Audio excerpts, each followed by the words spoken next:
Eine kleine Geschichte der Begeisterung. Fußball mit Unterschriften deutscher Nationalspieler 1954 und 1958. Dieser Fußball erzählt eine kleine Geschichte der Begeisterungsfähigkeit vieler Menschen in der jungen Bundesrepublik. Auf ihm sind Unterschriften von deutschen Nationalspielern, die an den Fußball-Weltmeisterschaften 1954 und 1958 teilgenommen haben. Als am 4. Juli 1954 im Berner Wankdorf-Stadion in einem dramatischen WM-Finale der Schlusspfiff ertönte, lagen sich nicht nur die deutschen Spieler in den Armen, auch vielerorts in Deutschland kannte die Begeisterung keine Grenzen. Die Menschen feierten das Wunder von Bern. Völlig unerwartet gewann die deutsche Nationalmannschaft gegen die eigentlich unbesiegbaren Ungarn mit 3:2.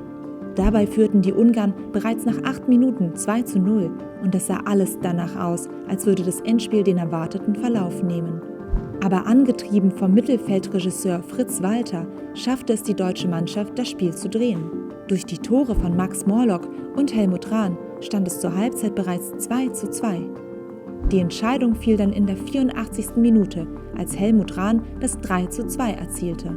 Der Ausruf des Radioreporters Herbert Zimmermann, als das Siegertor fiel, ist legendär. Aus dem Hintergrund müsste Rahn schießen. Rahn schießt! Tor, Tor, Tor, Tor!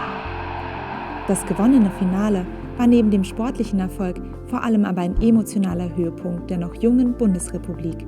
Für die Menschen gab es mit dem Gewinn des Weltmeistertitels nach vielen Jahren erstmals etwas zu feiern, was einerseits völlig unerwartet eintrat und andererseits auf den ersten Blick völlig unpolitisch war. Im Lauf der Zeit entstanden bei vielen Menschen der Eindruck, dass das gewonnene WM-Finale von 1954 die eigentliche Gründung der Bundesrepublik gewesen sei.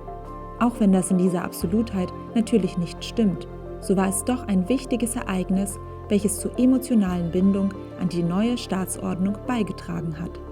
Der WM-Titel fiel in die Zeit, in der der Wiederaufbau nach dem Zweiten Weltkrieg im vollen Gange war und viele Menschen durch das sogenannte Wirtschaftswunder wieder eine berufliche und finanzielle Perspektive hatten.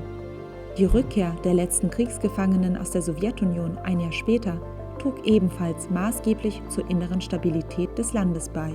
Das Wunder von Bern war in diesem Zusammenhang ein Ereignis, welches bei vielen Menschen gleichsam eine gemeinschaftlich erlebte Begeisterung auslöste und den allgemeinen wirtschaftlichen Aufwärtstrend emotional flankierte.